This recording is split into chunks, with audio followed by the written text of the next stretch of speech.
Hello everyone, Charles Watts here, the Arsenal correspondent at Goal, joining you on Monday, the start of another week, the start of the last week of the Premier League season. Of course, it all comes to an end on Sunday, Arsenal against Wolves at the Emirates in what is, unfortunately, a nothing game. We hoped it might be the big grand finale of a fantastic season. Of course, it's not because of what's happened in the last few weeks. And Manchester City were crowned champions yesterday and lifted the trophy in images and videos that I've done my very best to avoid over the last 24 hours. A few things to talk about today. Links to Ilkay Gundogan today from the great David Ornstein, which is an interesting one. Have a little talk about that. We'll look at what Granit Xhaka has been having to say. Big week for Granit Xhaka this week, potentially his last at Arsenal. Could be his last game at the weekend at the Emirates. So we'll talk about him a little bit. Balogun, big day for him yesterday, scoring his 20th league goal. What does the future hold for Flo? We'll talk about that and a few other things as well. So let's start about the report from David Ornstein at The Athletic today that Arsenal are sort of have concrete interest in Ilkay Gundogan, which is an interesting one. Gundogan out of contract with Manchester City this summer. City are trying to keep him. We don't know where he's going to go. Barcelona, of course, very interested in him, but Barcelona got their own issues in terms of financially being able to sign players and sort of moving money around to potentially leave them in a position to re-sign Lionel Messi this summer. So it's unclear at this stage what's going to happen with Ilkay Gundogan, but Arsenal in the mix, according to David, which, I mean, look, he's 32, Gundogan, which you kind of look at that and think, that's not an Arsenal signing. But, you know, they've signed Jorginho in the last 6 months. And if you've got a player of Gundogan's quality, and look, we've seen from this season, and certainly in the end of this season, that, you know, he's not running out of steam just yet. He still has plenty to offer at the very top level. That's why Manchester City are trying to get him to stay. That's why Barcelona are trying to sign him. And I think if Gundogan's there and you're just getting maybe a 2-year contract, something like that for him, then why not? Especially if it's a kind of, you're replacing that Granit Xhaka shaped hole in your squad with someone like Gundogan who doesn't need any time to adjust and could just come in and hit the ground running, be that big leader behind the scenes. I don't see a problem with that. I think some people might. Some are like, well, no, that's not long-term thinking, is it? But I think you can't continue just to sign players between 21 and 23. You've got to occasionally break that rule to sign more experienced players. And they did it, as I said, with Jorginho. Obviously, the Jorginho one was a little bit different because they did that because they were unable to sign Caicedo. And then they had a couple of days left in the window. It was like, who can we sign? He's available. We'll get him on a short-term-ish deal. But with Gundogan, I just think he had so much quality. I think he's perfect for this system that Arsenal play. I think he'd be a fantastic signing on a short-term deal, as long as Arsenal didn't give him a 4-year deal or something like that, which I cannot imagine they would. I think it'd be a really smart piece of business. Now, we'll have to wait and see if it happens. There's no signs yet that it will. It's just, David's reported that this link is there. Mikel has obviously got a very good relationship with Gundogan. They worked together at Manchester City. By all accounts, they were very close there, and Gundogan really liked him. So maybe that's something that could work in Arsenal's favour when he comes to weighing up his position. He's in a very strong position. Gundogan is going to have lots of top clubs wavering a lot of money in front of him this summer, and he's going to have to make a choice at the end of the day. And if Arsenal can sort of put themselves at the forefront of his thinking, I just don't see a problem with it. You need a big squad. You're going to be losing a really massive figure in Granit Xhaka if that happens. And if you just got a player like Gundogan, you can come in and basically replace like for like for a couple of years. I think it would be a really smart piece of business. He'd be perfect to help build the squad for the Champions League next season as well. Proven winner. Doesn't seem to really ever get injured. He always seems to be available for Manchester City. He's been so clutch for them in this title running, stepping up at key moments, scoring goals, setting up goals. Guardiola absolutely loves him. I'm all for it. I have to say, I'd be all over that if that potentially does happen. And again, I'll caveat that by saying as long as it's not some sort of stupid 4-year deal that Arsenal get tied into by giving him 300 grand a month for 4 years, obviously that would be stupid, and that's something they should avoid doing at all costs. But if it's a relatively short-term deal and it's not ridiculous wages, then I just don't see why you would be against that sort of move. So But let me know what you guys think. I'm sure plenty of you might disagree with that and want to see a younger, more short-term, more long-term signing potentially arrive in the summer. So let me know what you think with that. Declan Rice had a big game for West Ham yesterday. Looked pretty emotional. Walked out with his kids. They all did. It wasn't just him, obviously. Walked out with his kids before the game. Scored on what most people are expecting to be his final West Ham appearance. So it was interesting. It's his best goal scorer in the season. Declan Rice this season. He's really added that to his game, which I think is going to be very important if he does end up coming to Arsenal. Because if he does, and the position he plays, Mikel Arteta is going to want him to score goals from that position. And the fact he's now, he's doing that and he's doing it on a more regular basis.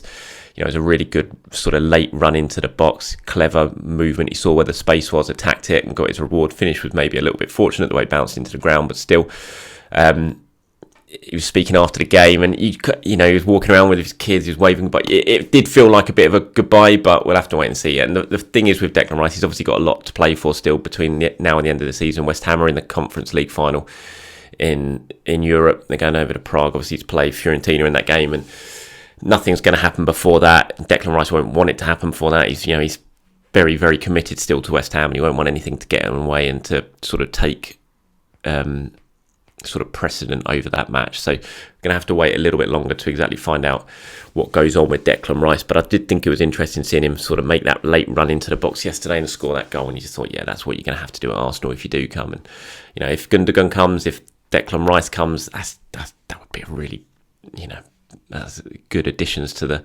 midfield area. And you've still got Mason Mount there as well, who, as I reported a while ago, Arsenal, very keen on potentially getting something done for Mason Mount this summer if they can come to a decent deal with Chelsea. If Chelsea agree to sell, which at the moment they're not at that position yet because they're still trying to get him to sign a new contract. But maybe Pochettino arriving might help with that, and they might be able to convince him to stay. I have no idea, but if they do agree to sell and they do let him go this summer and he refuses to sign this new contract, then I'm fully expecting Arsenal to be in the mix for Mason Mount as well. And whether that's because Emile Smith-Rowe will go, we'll have to wait and see. But midfield's going to be a very key area. I think Arsenal midfield's going to look very different at the start of next season. And when you look at some of the names who are there in the mix, Rice, Caicedo, Mason Mount, Ilkay Gundogan, they're top quality players. They're players who are going to improve this squad, I think. And that's what Arsenal need to do if you want to get to the next level. And I think what we've seen in the last couple of months that Arsenal do need to get to the next level. And it's not so much about improving the starting 11.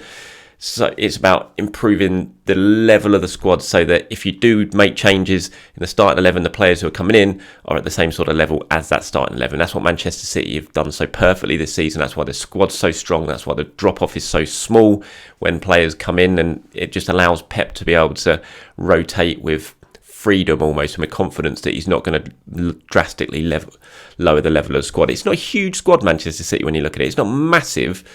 It's just at such a consistent level, that your sort of top 15, 16, 17 players, that whenever you're sort of dipping them out and you're changing them out, the level's pretty much the same. It's really, really consistent, and that's the level Arsenal have got to get to if they want to be able to compete next season, not just in the Premier League, but for the Champions League as well. As I said, a big week coming up for Granit Xhaka this week.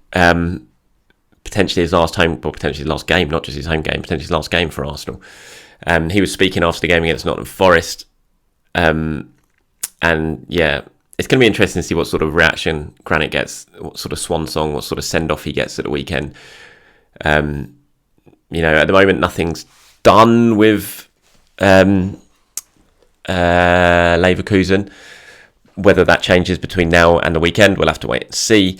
This is what he's had to say. He's talked a little bit about Arsenal and Mikel. He's defended Mikel. I think after the Forest game, he was asked, I wasn't in the mix zone, I was doing Mikel's press conference. So he was asked, I think, do you still think Mikel's the man to take Arsenal forward? He said, you can forget this question. He is more than the right manager for this team. We don't need to forget what we worked for 11 months. Even though we lost the last two games, of course the people see what happens, but don't forget the 11 months that we worked. If someone told us before the season we will be there, I think everyone would have signed for it. Our goal for sure was to get back in the top four. Now we are second. Of course, when you're close to the title, you want to win the title, but we are there.